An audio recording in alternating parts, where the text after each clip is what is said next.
Në fshatin turistik të Borshit, 50 familje kundërshtojnë bllokimin e certifikatave të pronësisë për tokat bujqësore nga kadastra, të cilat ata pretendojnë se i kanë përfituar nga ligji 7501. Kadastra ka bllokuar pronat prej disa vitesh pasi ka mbivendosje. Shfaqjen prej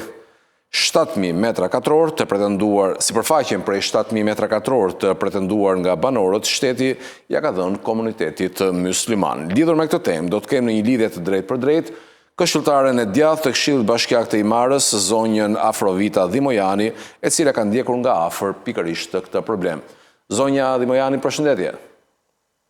Përshëndetje, faleminderit.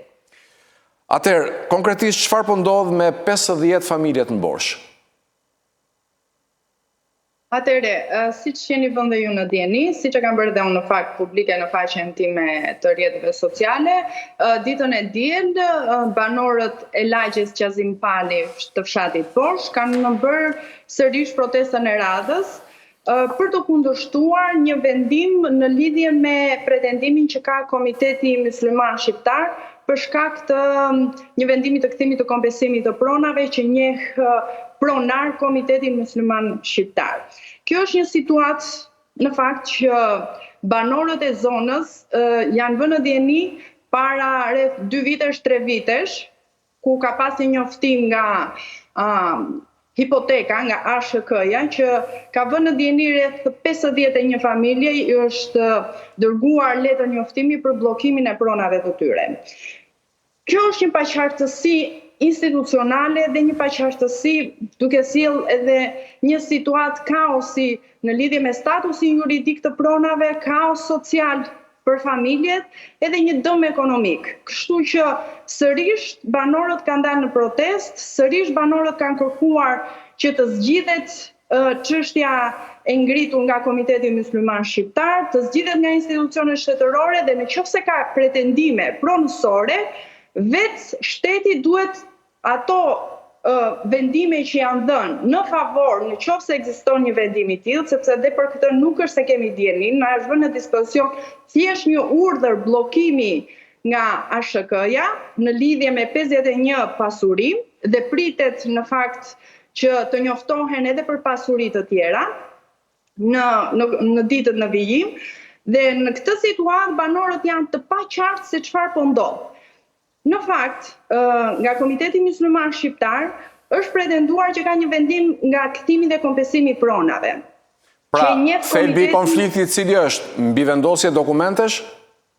Mbivendosje pronash. Ky është thelbi. Është urdhri i datës 30/10/2023 i ASHK-s, që njofton banorët për bllokimin e pronave të tyre me arsyetimin e mbivendosjes së pronës duke ju referuar një vendim kthimi dhe kompensimi pronave në favor të Komitetit Mysliman. Në këto kushte banorët siç edhe e thash janë vendosur para një fakti, një kaosi institucional që sot ata banorë, ato prona kanë më shumë se 30 vjet që i posedojnë dhe i gëzojnë, i kanë përfituar nga ligji 7501, si shumë pronar në Shqipëri dhe në fshatin Qazim Pal ish ferma, banorët që kanë qenë autoktonë aty dhe shumë familje të internuara në fakt, sepse zona aty është e përbërë me këtë lloj nga këto dy kategori banorësh. Sot ata gëzojnë ato pronat me ligjin 7501 dhe gëzojnë në formën e AMTP-s, me formularin e AMTP-s. Një pjesë e banorëve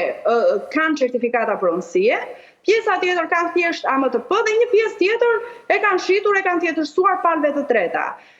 Tani, një pretendim i tillë i ardhur i vënë në dieni para banorëve para 2 vitesh, ndërkohë që thuhet që ka një vendim nga kthimi kompensimi pronave i vitit 2008 dhe nuk është bërë asnjë veprim që nga 2008, ndërkohë banorët kanë më shumë se 30 vjet që i gëzojnë pronat, ka si këtë lloj kaosi juridik. Unë kam bërë thirrje në fakt dhe institucioneve, duke nisur që nga Bashkia e Himarës, pavarësisht që nuk është kompetenca e saj si institucion për të zgjidhur këtë lloj ngërçi ose këtë lloj problematike institucionale, por njerëzit e shohin si institucionin më të afërt pranë vetes së tyre kur hasen me të tilla problematika, për të pasur një asistim ligjor te banorët, sepse banorët sot janë të detyruar, janë vendosur para e faktit që janë bllokuar pronat e tyre, janë të detyruar të ndjekin procesin në rrugë ligjore, sepse dhe bllokimi duhet me një vendim gjykate, nuk mund të ketë një bllokim administrativ. Pra, zonja Dhimojani, ju thoni pra që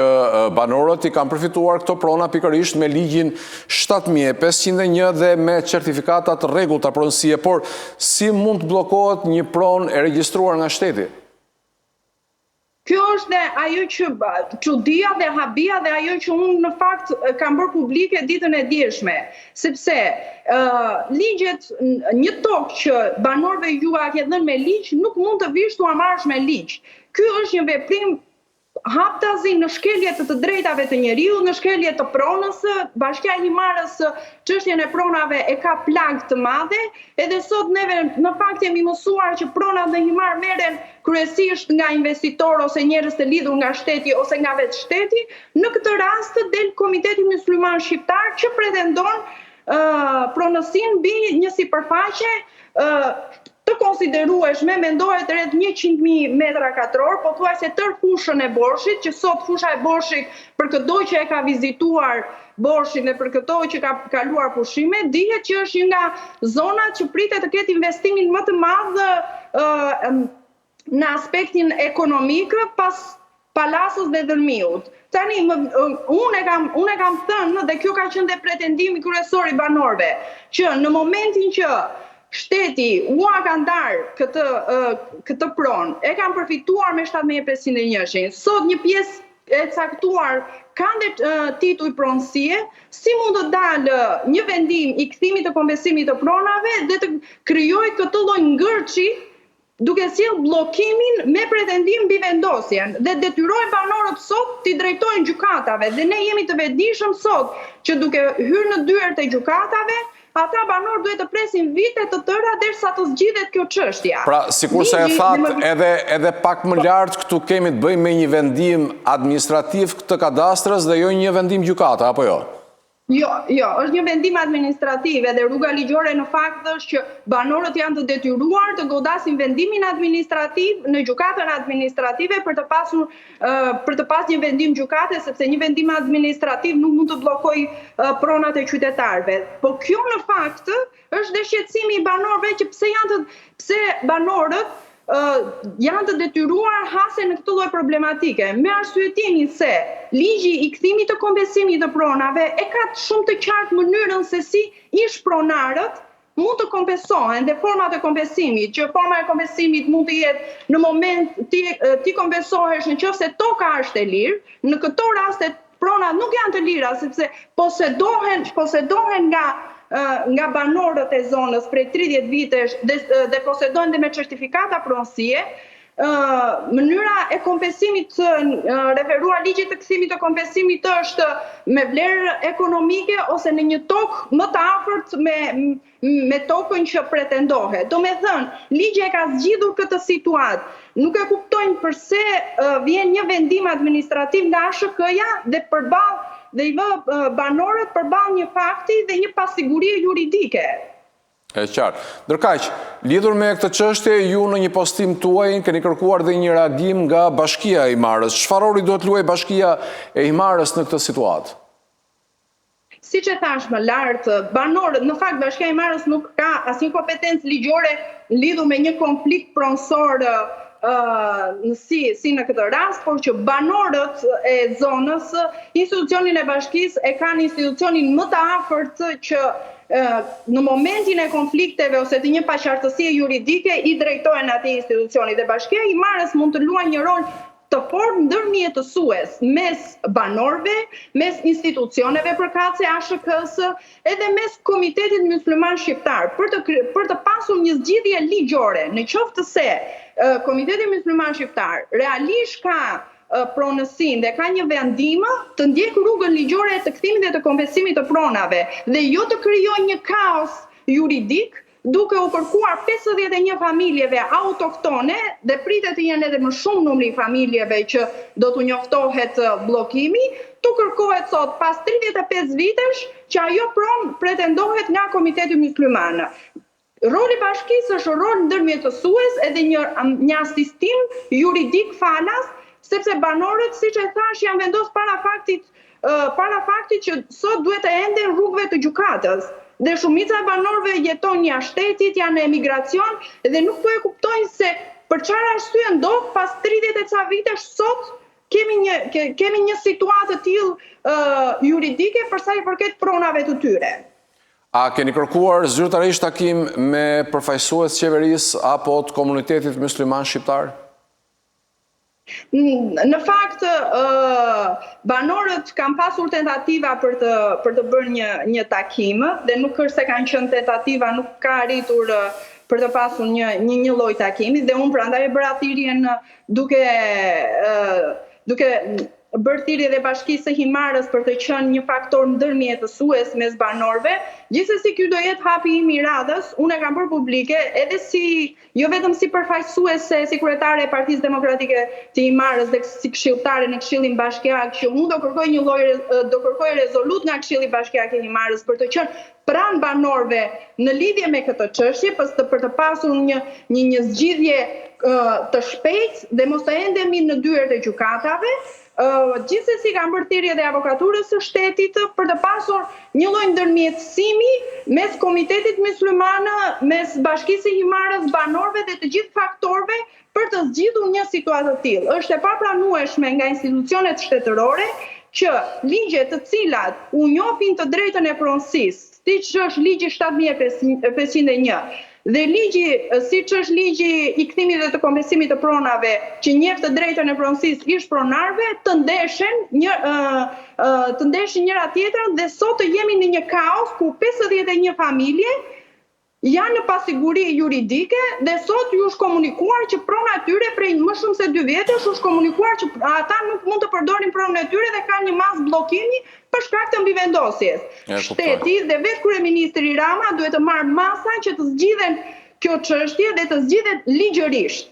E drejta e kompensimit të kompensohet Komiteti Mysliman dhe sot banorët e fshatit Qazim Pal Bosh të gëzojnë pronat e tyre siç e kanë gëzuar prej 30 vjetësh. Zona aty ka qenë një zonë moçal në kohën e sistemit, në kohën e monizmit, dhe ata kanë punuar dhe kanë thënë në tokë bujqësore, kanë më shumë se 35 vite që e gëzojnë, dhe është e papranueshme të kemi një mbivendosje vendimesh mbi 7501 dhe ligjin dhe kthimin e kompensimit të pronave, dhe të gjithë këtë barë juridike dhe të gjithë këtë papërgjegjshmëri institucionale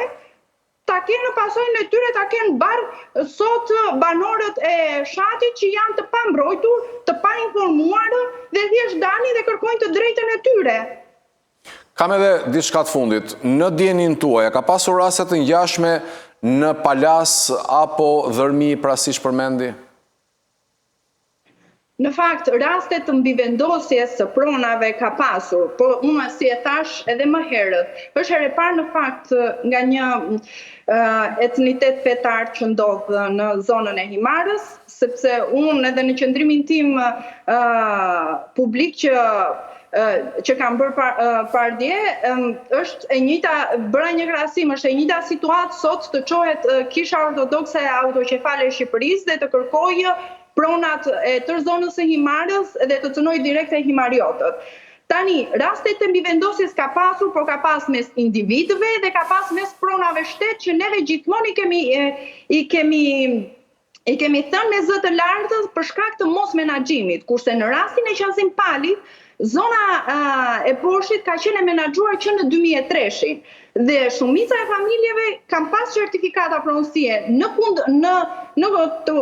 krahasim me zonën e Palasës dhe të Dërmiut që ka qenë e pa menaxhuar dhe ka pasur mbivendosje dhe ka qenë e pa qartë prona e pronarve ose e shtetit dhe këtu ka qenë kjo hapësira që gjithmonë kanë përfituar investitorët strategjik. Kurse në rastin e Qazim Palit, duke qenë që ka qenë e menaxhuar që në 2003-shin ka pas titull pronësie, sot pas 25-30 vitesh vjen një vendim nga kthimi kompensimi pronave që një pronar Komiteti Mysliman nuk mundet që ligjet të mbivendosen dhe të cënojnë komunitetin. Duhet të ketë siguri juridike siç e parashikon dhe kushtetuta në fakt. Siguria juridike e pronës dhe siguria sociale dhe siguria ekonomike janë